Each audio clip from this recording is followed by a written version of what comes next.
जय जगन्नाथ। यही जगटी बालेश्वर जिलार अवस्थित पंचलिंगेश्वर नाम नामित।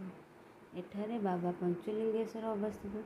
पंचलिंगेश्वर पांचटा बाबांकर पांचटी लिंग बाबांकर जो पांचटी लिंग अच्छी ताकू आपण मैंने देखी हेब नहीं, कारण से झरणा पानी में बुड़िकी रही। पांचटी लिंग को आपण देखिपारे नहीं, किंतु पांचटी लिंग को आपण स्पर्श करें। एमती मान लोक कथा अच्छी कि आपण पांचटी लिंग को एका सांगरे स्पर्श कर जहाँ भी आपण मनरे मनोकामना थी आपण मागिले सेठी पूरण हो।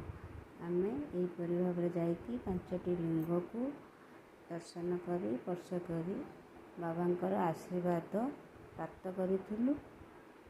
बाबांकर आशीर्वाद प्राप्त कर घर को फेरी। जय बाबा पंचलिंगेश्वर, जय हो।